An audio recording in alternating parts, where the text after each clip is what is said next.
I'll be very brief. I'll speak less time than my predecessors because I've said all the wonderful things I was going to say. My elder brother and my friend, Your Excellency, Vice President Kalonzo Musyoka, my other elder brother and friend, Honorable Justin Muturi, Honorable Dr. Mugisa Kitui, another one of my elder brothers. That's a bit of being younger than them. I'm looking at all of them. My friend, Wavinya Ndeti, High Excellency, the Governor of Machakos, honorable members of parliament who are here, Makam Mulu, we work together in civil society, my brother Obadia, my very good friend Ben Mumani. I actually forgot to withdraw the request from Honorable Kalonzo Musyoka that this morning we prayed together and forgot about it. Matiangi ulikula ni kusamehe.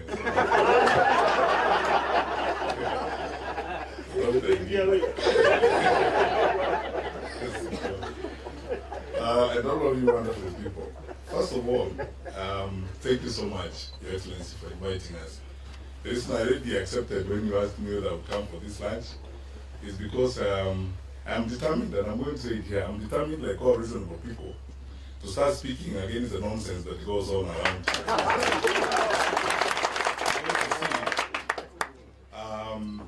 The Honorable Kalonzo Musyoka and I have been the targets of choice for this administration for propaganda, malice, and cyberspace nonsense.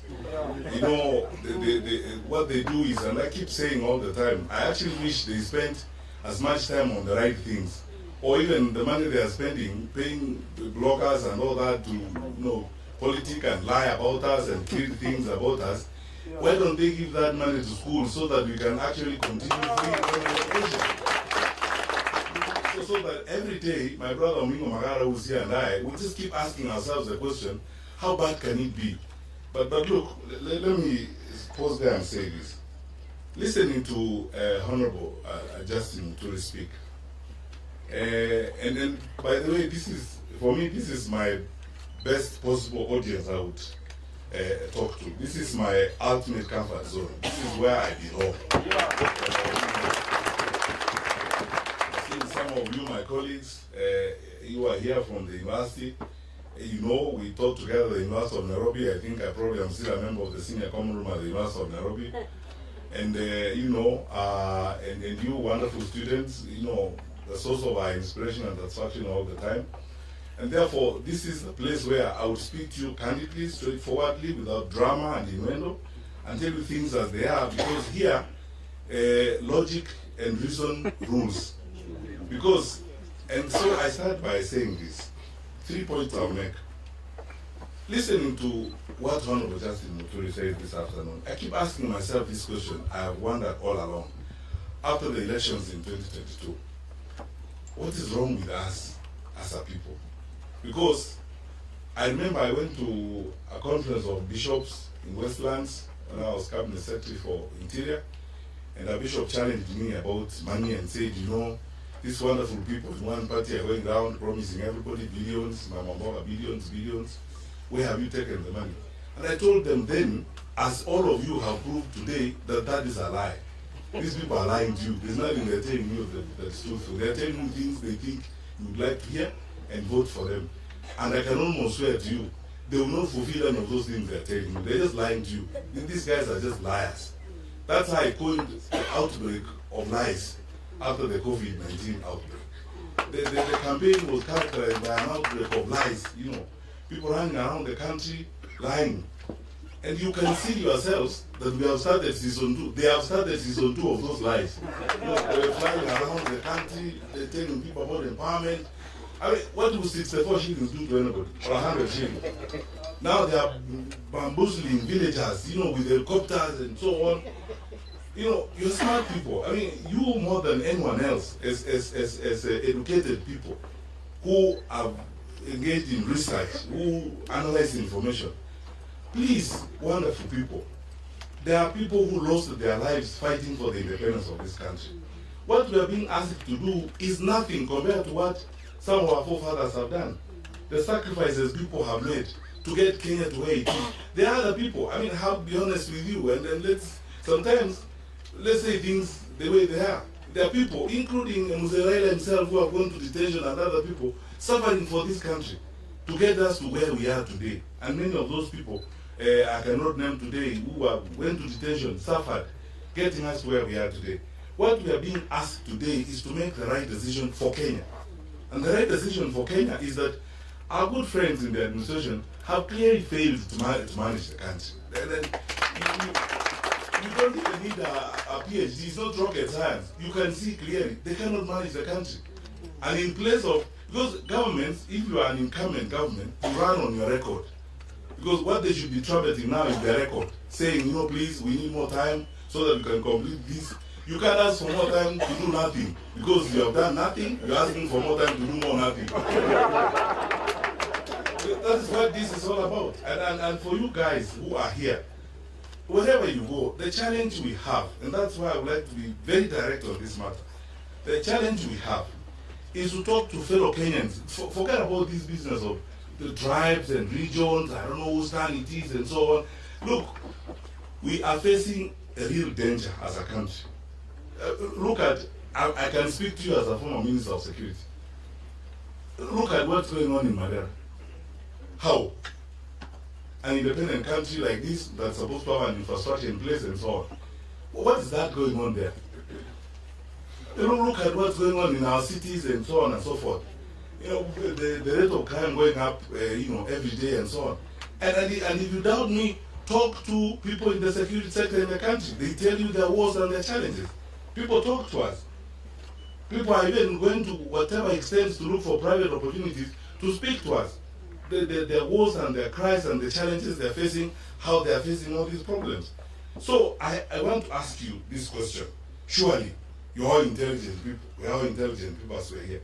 What are we waiting for? Do we even, Honorable Kalonzo Musyoka, we actually need to campaign? What do you want us to tell you? President Kibaki to say, what do you want us to tell you? What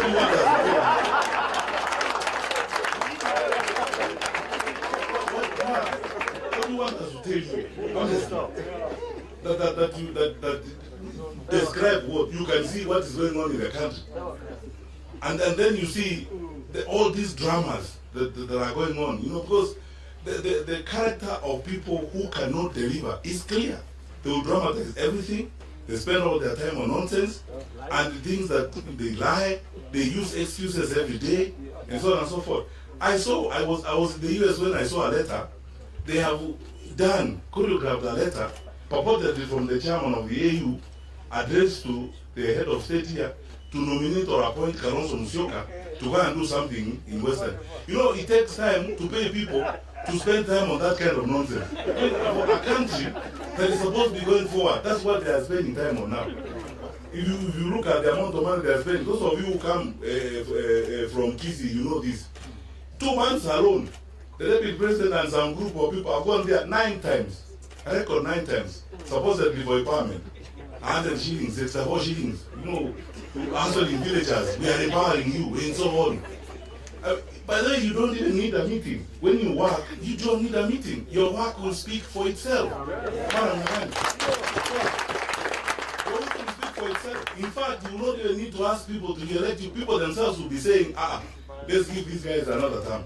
If they are going the way they are going, let them complete what they are doing. So, but what are they going to complete? Nothing. Give you more time to complete nothing. So that is it. When my brothers and sisters, I want to speak to you from the depth of my heart. We are in this, the Honorable Kalonzo Musyoka and these brothers and all of us, we are not in this because we are bored or we have nothing to do with our time. We are in this because we want to make our contribution, because we are shocked at how our country is going down. That's what and you can see, we are not coining it, we are not inventing it. You have pay slips in your pockets, don't you? And you see what, so as President Kibaki would ask,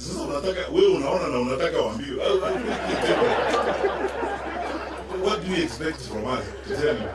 Time is here for this country to be in the hands of different managers. Our challenges and our argument is based on one thing: management. This has nothing to do with hate or anything else. And that's why, personally, I don't spend so much time on a lot of innuendos. I would like to focus on solutions. How do we get ourselves out of this? The horrific stories you hear in the education sector that are going on. No one knows that better than you guys. But what we are seeing in the country. I mean, we talk to teachers, we are with teachers, school principals, parents every day, and you keep asking yourself the question, what actually is going on? And so what do you want to hear? All those parents of Kenya, all the teachers of Kenya, wherever you meet the teachers, ask them a simple question, do you want to continue this way? If your answer is no, like mine is, and Kalonzo and everybody's answer is no, then you know what to do. This is a case where I honestly think we shouldn't campaign. Those who should campaign and are spending money on social media, insulting us, creating meetings for us that we don't even know, lying about what Kalonzo has done and has not done, lying about where Matiangi is seated, vis-a-vis Kalonzo's position of sitting. You know, people have nothing to spend. People spend time on pettiness, and small, how did we become so small-minded as a country? Those are the kind of things we spend time on now.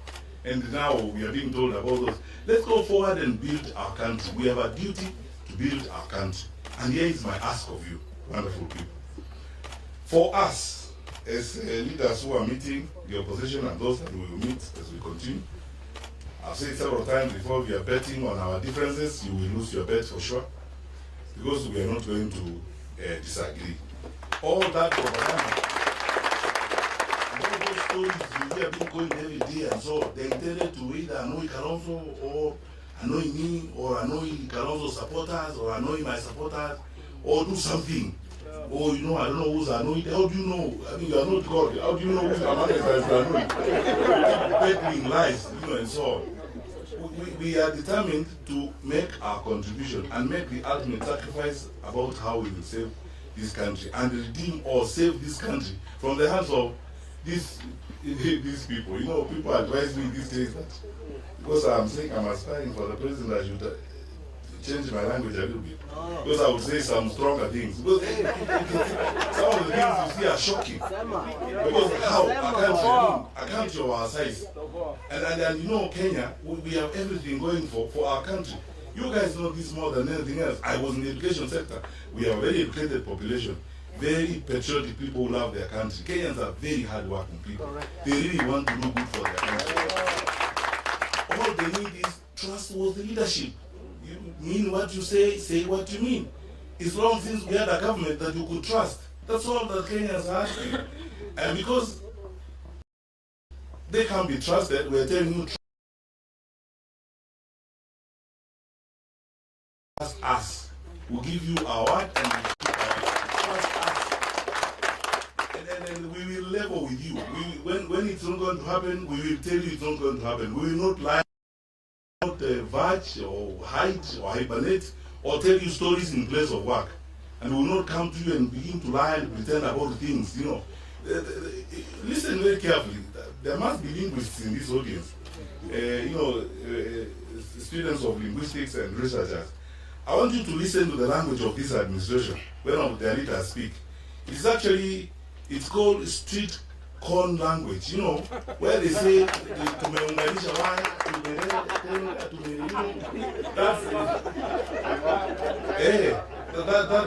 that language is non-committal language, non-responsible language that you cannot ascribe responsibility to.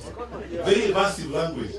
People who do things, they come forward to you as leaders, like Honorable Kalonzo Musyoka stood here and said, I have done this, I have told JB this, and so on. Or JB says, I did this, I asked this question, and so on. That's what responsible people do. But those who are evasive, who evade responsibility, they throw in that language, that evasive language. And meunganisha waya is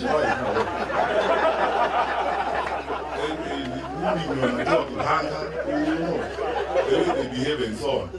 Kenya is better than this. We are better people than that. So, thank you so much for this audience and Your Excellency. You have led the way. This is what we are going to do for several days. We agreed.